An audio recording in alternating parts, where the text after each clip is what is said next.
Good evening, everyone. Again, my name is Eric Longo. I'm the Executive Director of MCN, and I'm here tonight with Fei Lu, who's staff writer with Jing Culture Commerce, who are our media partners this year, as they were last year. And I'm super happy to welcome you to Exploring Digital Horizons with Asia's Cultural Organizations. And I'm going to let Fei kind of introduce us to that little discussion we're going to have tonight and morning in Asia, obviously. Well, thanks for the introduction, Eric. So just a little brief intro about Jing Culture and Commerce. We cover the latest creative tech trends across the cultural sector. That includes digital innovations, tech-centered projects, and audience engagement strategies. And our reporting highlights how technology is reshaping the industry for cultural, museum, and cultural tech professionals. And 2021 has been a really challenging year for museums and cultural institutions, and that's why I'm excited to discuss, how institutions in Asia have digitally innovated with the panelists. So today we have Leigh, the Assistant Chief Executive of National Gallery Singapore. We have Leigh Tanner, the co-founder of Museum 2050, and Takashi Kudo, the Communications Director of teamLab. So could everyone briefly just give us a quick background about your respective institutions? Yeah, let's start with Leigh. Hi, I'm Leigh Tanner. So Museum 2050, which I founded with my co-founder, Nicole Ching, we call ourselves a platform for exploring the future of institutions through the lens of China. Obviously, there's been this insane museum boom here in China.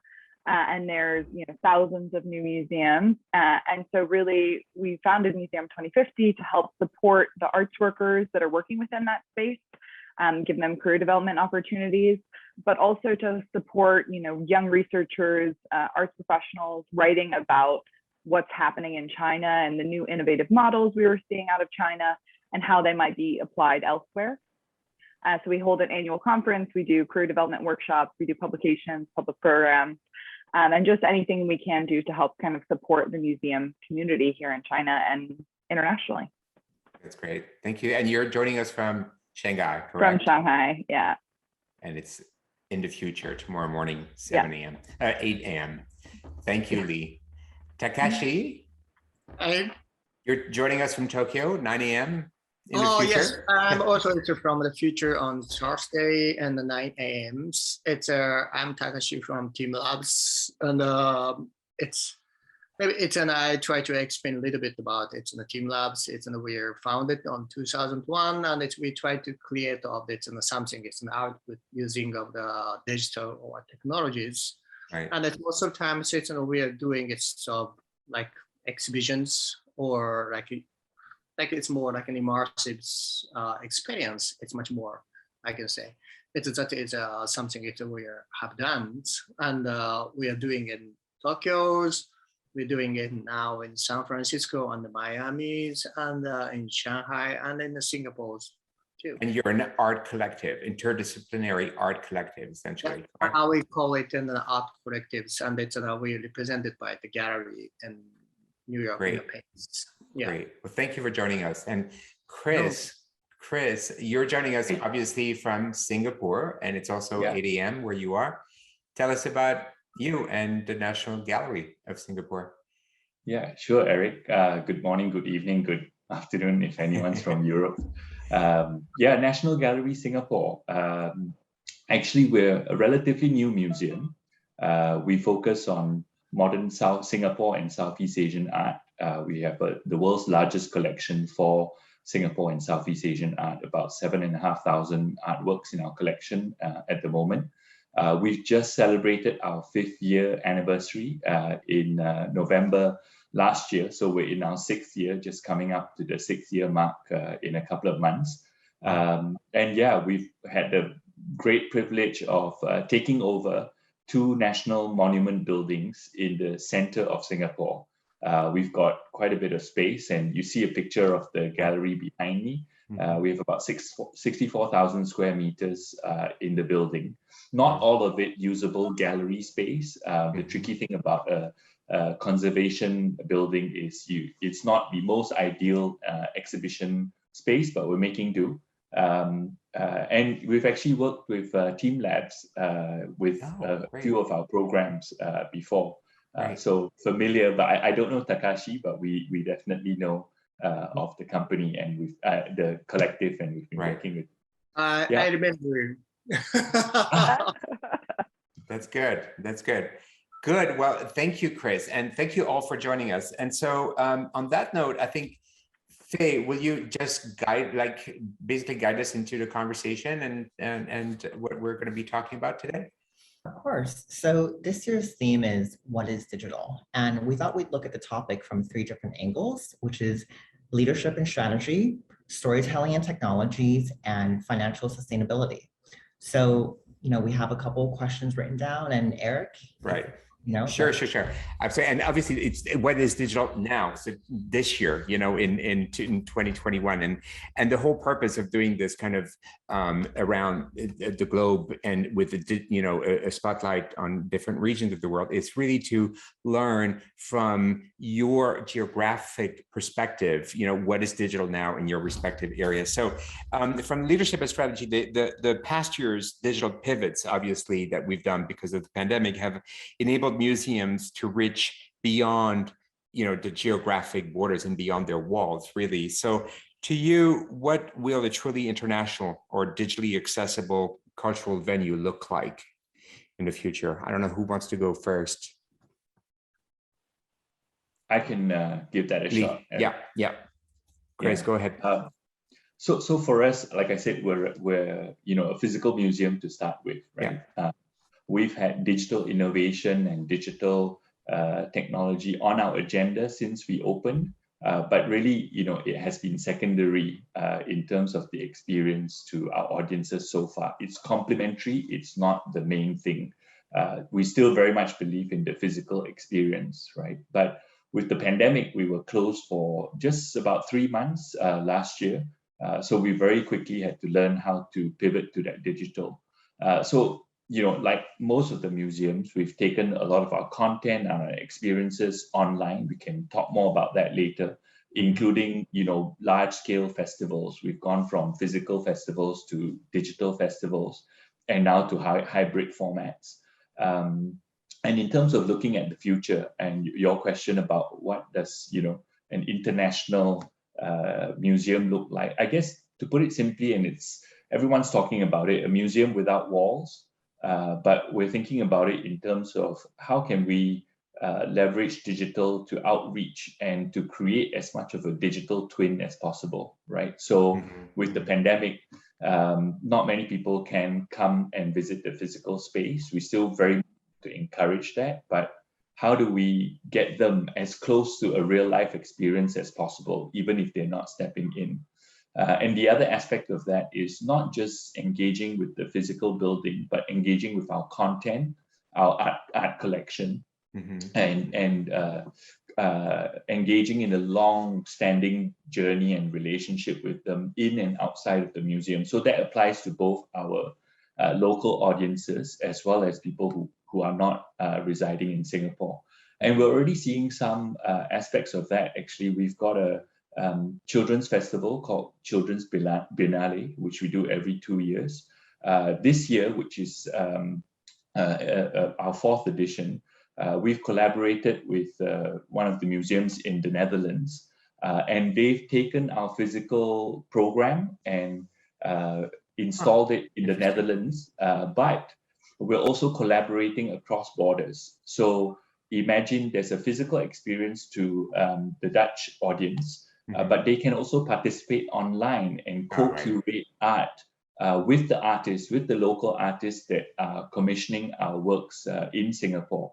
And then from that digital interaction, we manifest it physically in both museums. So that's what I mean by digital twin. It's not all digital. There's a physical rendition, but they can collaborate online. And that becomes truly borderless, right? Interacting not just with us, but with our artists and with our other local audiences. So that's kind of how we're seeing it at the moment. Very interesting. Very interesting. I'm sure that there would be some reactions to that. I'd love to hear what Ryan and other people on this call would have to say. Leigh, what does that What is that? How does that resonate with you and the museums in China? Yeah, I mean, I think that there's many different formats that exist here that maybe are less common. I think when people think of a museum, certainly somewhere like New York or London, they have a very specific, format and structure in mind. I would say that like a lot of institutions here, from just the way that the digital ecosystem works in China, from the beginning, digital engagement and the way that they're like presenting themselves and interacting with people in, WeChat or Weibo or in the internet space is an integral part of, their consideration. So I think, going along with what Chris was saying, I think that you're seeing more and more that complement that the digital and the in-person experience being in communication rather than like one having, more importance than the other. Even we organized a conference in Hong Kong a few years ago, and Michael Huang, who used to be with M. Woods and who founded X Museum in Beijing, was speaking. And, the X Museum and M. Woods are known for being quite good with digital and tons of engagement online. And, a lot of people come into their space because of the way that the museum and visitors to the museum engage with online. And so, a very cheeky audience member asked him, would you choose your digital presence or your in-person footprint? And he was kind of like, well, I mean, how do you choose? Because, you need people in the door. Like the thing about digital is it gets people coming to the physical space. And, as Chris mentioned, like in this time where sometimes you can't physically be there or people can't travel, vice versa. And so these two things, it's like, how do you choose your favorite hand? Right. So I think, the idea of being truly digital, of course, there are institutions that are setting themselves up with only an online presence, only a non-physical space. And I mean, Museum 2050, we also don't have a space. We work with different institutions and we exist itinerantly and also, annually, but also somewhat sporadically. But I would say that like both digital and in-person, they should be in conversation. They should be complementing each other rather than one having authority over the other. Right. They're complementary. Takashi, how does that resonate with you? I mean, you obviously are, create like experiences for artists and across countries and platforms and with different medium, but how does the digital and the in-person relate to each other in your world? So like first it's all like we're, and it's not against anything, so it's quite much it's personal opinions, but all I can say is I'm gonna try to answer by opinion. It's a two-phase of it in the teamLab. It's one, it's an organizer. It's much more like we are making it like in the teamLab Moderators, or it's a teamLab Panelists, or it's some couple exhibitions. And that one is like we try to, of course, it's taking care of it. Like most of it in our exhibitions, like in the artist side, it's much more like immersive, and it's very much physical like experience. So we try to bring the people to be inside of it. It's in our imagination, like creativity with physical bodies, but it's organizers' point of views. We try to it's like in a control of it, people's like a ticket systems and stuff, and it's I can say of it like an artist side. It's for example like geographic. It's like differences. It's for example like we are doing it on San Francisco and it's Shanghai and now in Tokyo in the Moderators, but it's all the work is connecting like through the internet. So it's for example like if you're drawing something in Tokyo's, it's like not flying, but it's like swimming to the San Francisco. It's a swimming to the Shanghai, and it's for the creativity. There is no like nationalities or it's like borders or it's geographic difference. And it's right now it's like now it's I'm on quarantine. It's like isolations.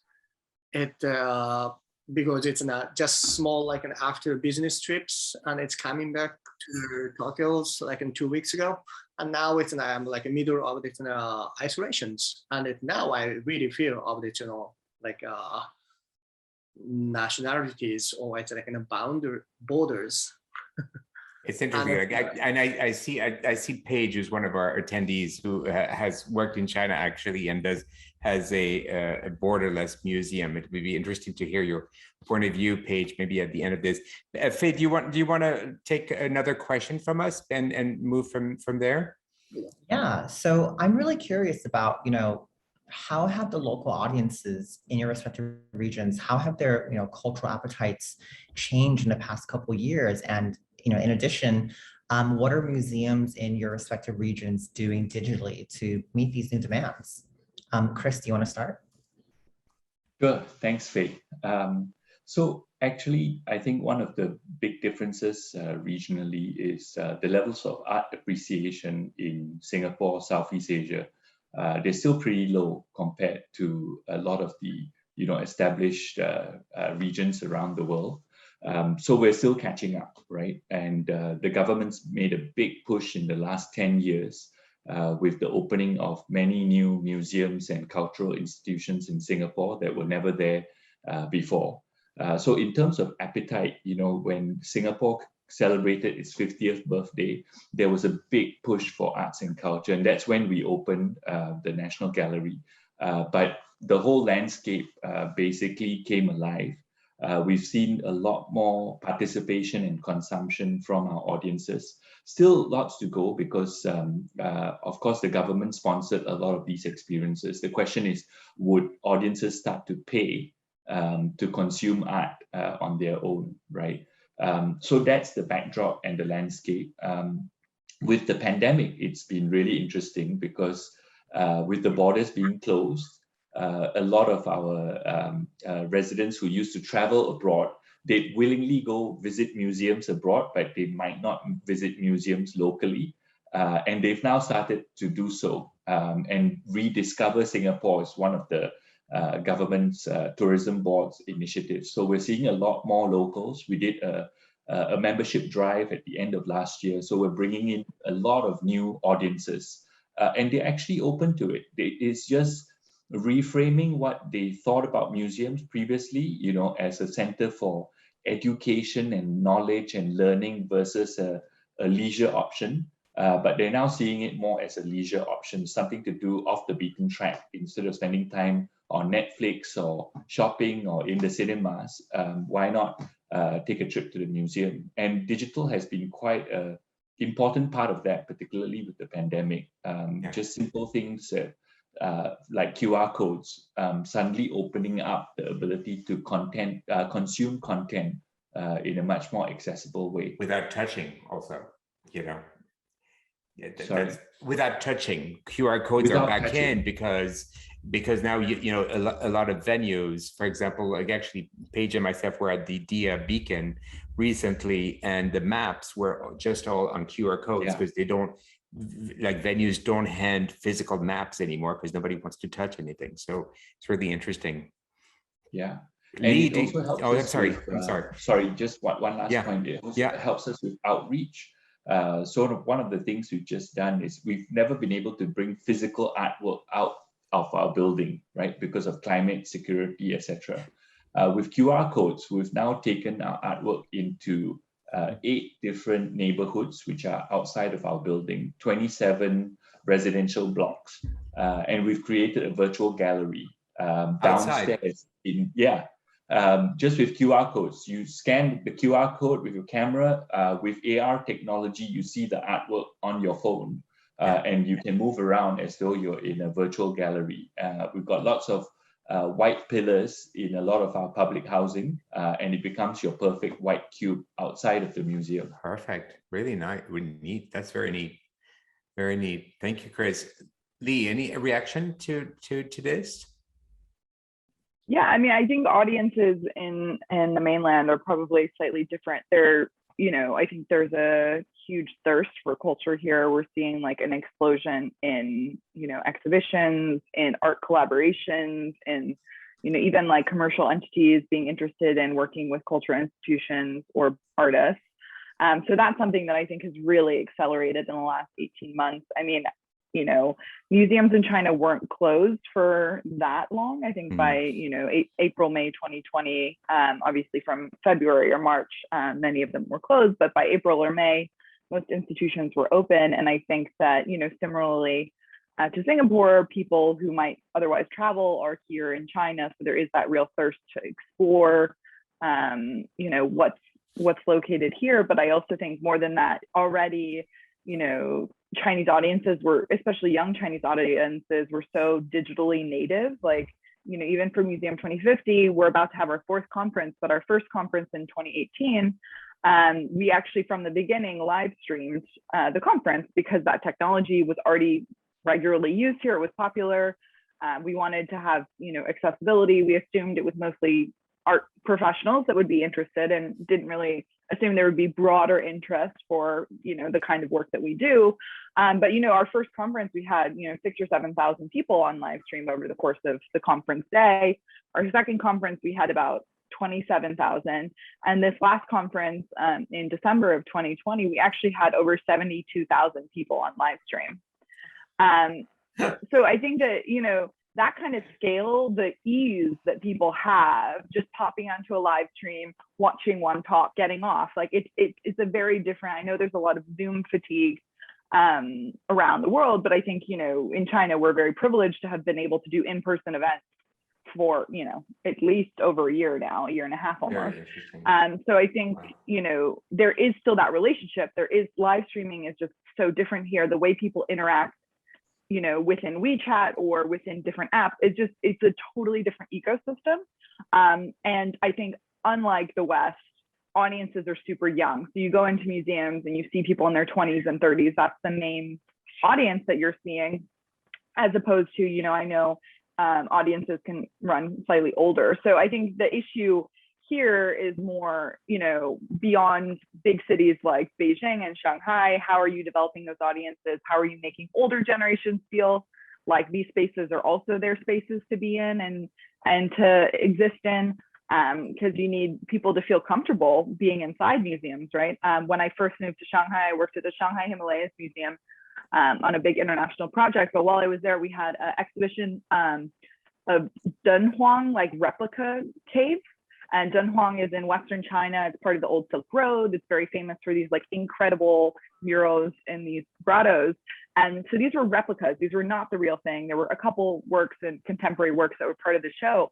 But, they had 300,000 visitors in 3 or 4 months. And it was really just an older generation that it was a totally different type of show. And it was really amazing to see the interest from their side. But that's kind of an outlier in terms of the types of audiences we see here. Sure. Thank you, Leigh. The scale is so different. I mean, obviously in population, but it's amazing to think that you had 72,000 people attending your virtual event. It's pretty crazy.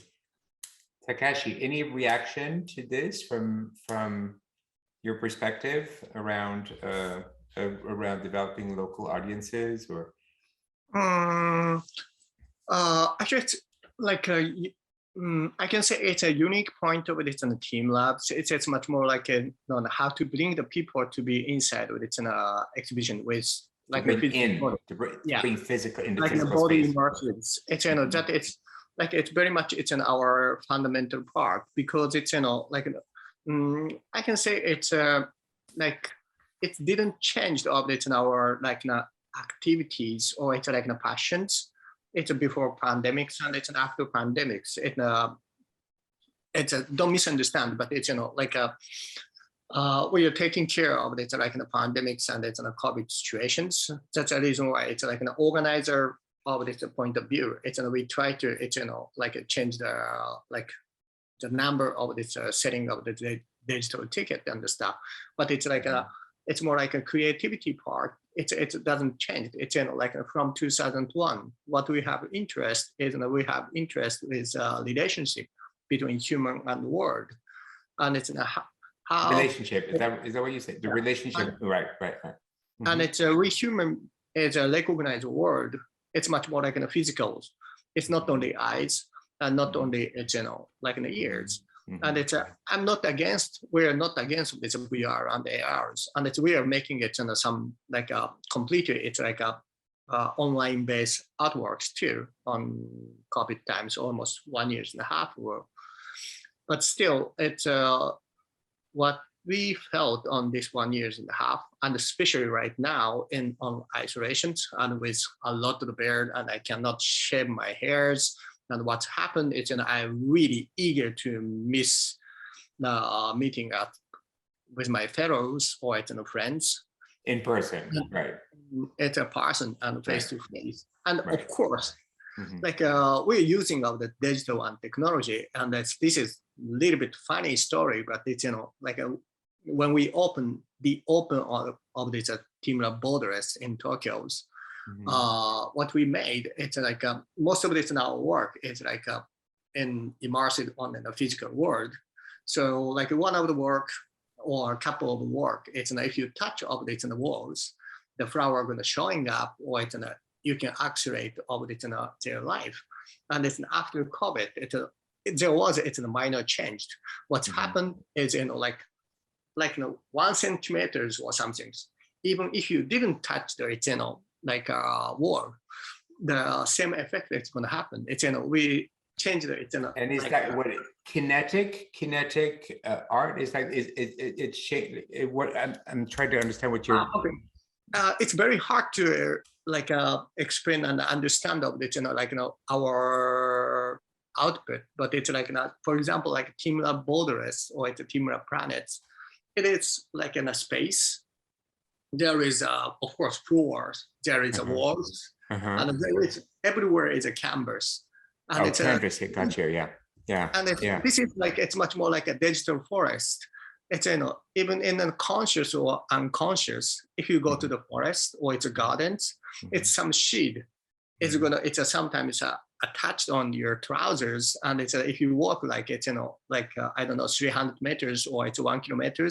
That seed going to falling down to the somewhere, and it's making a new like life, even in conscious. In digital. Yeah. We are trying to create that forest by digital technologies. So what's happened? It's like hold the motifs, and it's like the output like flowers, waters. There is interactions with physical bodies. It's not like games or it's buttons. So like the point is like touch screens. It's you can touch of it something. Right. But it's what we changed it on a super minor change. But like after COVID, we try to create of it even the walls. Even if you didn't touch, it's in the same effect when it happens. And it is like something that we try to did for the COVID situations. But the point is like everybody touched the screens and it's a wall anyway, and it's nobody realized of it our technologies.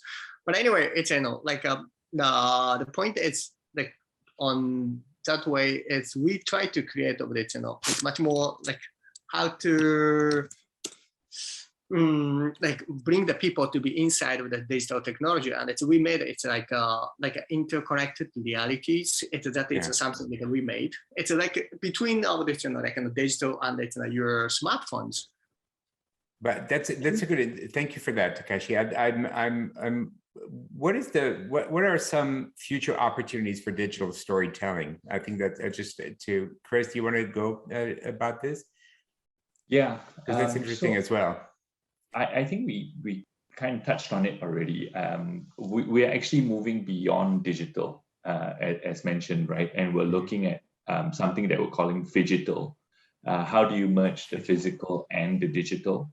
And really this speaks to storytelling, because you could do that in the physical space or also purely on the digital space. And you're extending your experience physically to be able to layer on storytelling a lot more, right? And the problem with physical museums is the industry-wide issue is the focus is always on the artwork. and the storytelling is, confined to a 1 inch by 1 kind of, 6 inch by 6 inch artwork label, which just has the artist name, the name of the work, and the year. There's not a lot of storytelling, right? But with digital, you can now layer on top of that. I know that happens a lot in the museums in China as well, with QR codes where you can scan and you get a video popping up from either the artist or the curator talking about the work, or you can read it, or you can, we have audio guides that are accessible on your phone. You don't have to rent an equipment. You just download an app, and all our audio guides are available online. So how do you complement the physical experience with digital storytelling and continue that after they leave the museum? So can you even do that before they come in and after they leave? So you do a connection throughout that journey, pre-visit, during visit, post-visit. And for us, that seems to be an important aspect of improving art appreciation, the issue that we talked about earlier. If we can drive that perpetual habit with our audience to connect with art, not just once a year or twice a year when they come to our museum, but on a weekly, daily basis outside of the museum, that's pretty powerful. And there are questions about AR, VR. Our philosophy is don't adopt it just for the sake of the technology. Make sure there's an actual important use case of why that adds to the experience, right? Otherwise, it just becomes gimmick, and it doesn't last. It's a fad. Right. Exactly. Never do technology for the sake of technology. Yeah, absolutely. Fei, do you want to take us to maybe to the question around converting digital engagement into revenue? I think that's a really interesting one, because that's something that's universal. I think it's not just regional, but it applies to all regions of the world, right? Yeah, absolutely. I think, that's like a major issue that a lot of institutions are asking themselves right now, is how do we turn digital engagement into revenue? How does that translation, process look? Yeah, I'd love to hear from, all our panelists, what your thoughts are on the question. Oh, if you want to go first? Like what is that? I mean, do museums in China translate digital into revenue? I think that it depends on how you think about that. I mean, I think that, going back to this idea of like the merging of the physical and the digital, I don't think that anyone or any institution that I'm fully aware of has done like a full ticketing for a digital exhibition, or something that, is entirely, online and not, doesn't have some sort of in-person element. I think, speaking to Chris's earlier comment about like this kind of, it needs to be like a natural use of the technology and a natural extension of an artist's practice. I mean, even, perhaps VR would be the best example of, VR that's art related, that exists on platforms so that you can experience it elsewhere. And I don't know that, I mean, again, that's not monetized by the museums themselves, but even thinking about specifically Tai Guoqiang's Palace Museum exhibition, and he worked with, HTC's like Vive Arts program, and he did this whole VR experience. And this is an artist that's not worked in VR before, and he was able to do that. But I think in terms of revenue, I know that some museums elsewhere have ticketed for virtual exhibition tours. And I think that that's definitely something you see, or you use, again, to speak to the digital complementing the physical, like, a virtual tour sells tickets, or a virtual live stream event sells merchandise or helps drive sales for souvenirs, things like that. I think that that's more common. I don't think that we're at a point yet in China where people are willing to pay just for the digital. I think there's such a just like overwhelming amount of content online that it would be a huge leap for them to pay for that content if they're just sitting at home. That being said, for them to pay for that content anywhere else, I think would be completely within the realm of possibility, even in terms of paying for AR experiences, paying for VR experiences. I think that when you're in a special place, or even like a mall or a museum or whatever, I can see that being an extension. But I think in terms of like, access to a digital exhibition or video or any sort of like lecture content online. I don't think that anyone's attempted to monetize that yet. I think it's more that that's, supporting and helping educate and build your audience. And I suppose, Leigh, and I'm making assumptions because I really don't know the lay of the land, but the funding environment in Chinese museums may be very different. Do they need really revenue, or are they open to the public for free? You know what I'm saying? It just depends on what type of institution you're talking about. Right. A lot of these new institutions are private institutions. Obviously, like, nationally funded or government funded institutions exist in a very different ecosystem. If they do have any ticketing, they have very different goals, I would say. But, even private institutions that are funded by state-owned enterprises, I think one kind of misconception that people, when opening museums in China, oftentimes people think that, museums will pay for themselves. And I like to joke that museums are money pits. And, when you think about MoMA or, there's like a gazillion different revenue sources, and there's donations, and, there is this kind of diversification that's integral to being a sustainable institution. I think in China, there is more the idea that ticket sales should make up the bulk of the revenue, that like somehow museums should pay for themselves just through ticket sales, or maybe that plus merchandise. So you're starting to see patron programs, you're starting to see other like forms of support. And of course, there's like, corporations that have opened museums that continue to fund them. But, I think that it's a very different idea also in relationship to like the greater good. They're not public in the same way, other than the nationally funded ones that you might consider nonprofits elsewhere. Chris, do you have thoughts about monetizing digital from your perspective? Yeah, I think it's very similar to what Leigh was relating. I mean, today, the challenge with going digital is the competition is huge, right? And gaining those eyeballs digitally, I mean, the prospect of the reach is great, but true engagement digitally is tough. And with the pandemic, everybody has gone online. All museums have some sort of content online, right? And that's what you're competing with. And we, I must say, have to look to the West with the big museums. If their contents and programs are free, it's hard for us to charge for that, right? Why would somebody pay for an experience with the Singapore Museum when they could go into the Louvre free? Right, so that will need to evolve. I think the other dimension is, if you're just taking your physical experience and content and putting it online, nobody's going to pay for that. We're seeing the need to create unique offerings online, and then there's a prospect to potentially charge for it, right? I have one story, an example, not our museum, but a much smaller museum, a privately owned museum, and he's charging for admission tickets online because he personalizes the tour. Down to walking outside and talking to visitors on the street, so visitors internationally get to interact with people on the street because he's creating a unique experience each and every time. So I think that's where, and that's a person that doesn't work for a museum. It's like an individual that's just monetizing, like in a kind of like a tour on a phone or something. No, he's a private museum. He lives in his own house, and it's a museum, but he's charged for tours that large museums like us have not been able to, because of the unique personalized tour that he offers. That's really interesting. I'd be really interested to hear from that.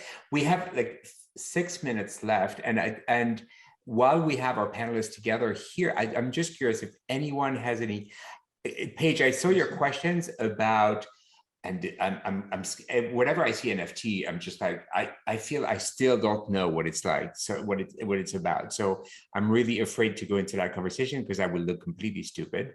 But are there questions like from our attendees that you'd like to ask any of our panelists as we come to a close? And just unmute and ask your question directly. Of course, you ask questions and people just drop off. Paige. Sure, thank you. I will pass on the NFT just to, we know that they are ways to monetize digital art and collections through NFTs, and that there's a lot of controversy and push away from that in China right now. So it's its own total different conversation. And I think of ways to, if it wasn't the pandemic, I feel like there are different ways to monetize museum interaction and engagement. I had a wonderful opportunity to spend a few months in Shenzhen and Beijing, and while there, I loved seeing people frequently use those karaoke booths. And I think that that's a direct way into museum engagement. And they can be VR drawing booths, they can be little pop-up museum interactives, and people will pay to participate. If they saw what they drew in VR up across a skyline or coming down a building or projected on their beautiful museum, I think that they would pay for that.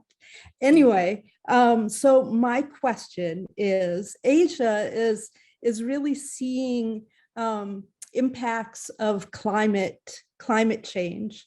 Is there any ways that you're observing in your museums or others how museums are using technology creatively or not to engage or activate communities throughout China, centering on climate? Oh, that's a big question right there. That's a whole other session. But anyone, we have like 4 minutes left. Anyone would like to take take that on quickly? Leigh, I'll quickly speak to that. I mean, I think that, like, you know, engagement and organizing are kind of very separate questions. But I think, you know, if anyone saw the new list for the next Documenta that Ruan Grupa just put out, one of the organizations or collectives that they're working with based in China actually has done a bunch of stuff around sustainability based out of Guangzhou. I think it's called Bolohu, is a collective, so you can look into that. But I mean, there's a lot of, you know, engagement and a lot of interest in, you know, environmental action. You know, the Chinese government, I think in a lot of ways is really leading in terms of policy, and, you know, you're seeing that on the ground as well. There's an initiative out of Beijing around the Olympics and climate, especially since the Winter Olympics is coming up. So I think you definitely see that, and you see an interest in climate. But I also would say that, you know, there in 1949 there was 25 museums in all of China, and now there are thousands of museums in all of China. So I think there also is something to be said for a lot of these institutions are quite young, and a lot of them have been open in the last 20 years. They have different priorities. You know, everyone's just trying to figure out how to survive. So of course there are certain topics that like are super interesting, and I think there is kind of a directional push in that way. But I would also say that there's a lot of logistics also involved in just the sustainability question and how to get basic engagement. And so I think, you know, a lot of that content specialization will just come with time. Thanks. That could be like a whole other session just to talk about the climate action or in the arts and culture. Well, I think this, we didn't have the time, of course, to ask all the questions we wanted from a panelist, and I know 45 minutes is a very short time, but for our first time trying to do an outreach to another region of the world and exposing MCN, our community, which has been mostly North American and European, and for you guys to tap into our community as well. I just want to thank you, Takashi, Leigh, and Chris, and also Fei for facilitating this panel. And hopefully you'll all stay connected to our MCN community. And we'll do a little recap at 10:15. If not, you can always ask your questions on our Slack channels. Thanks, everyone. Thank you. Thanks. Really everyone. appreciate your time. Take good care. Everyone. Take good care. Thank Ciao. you. Bye-bye.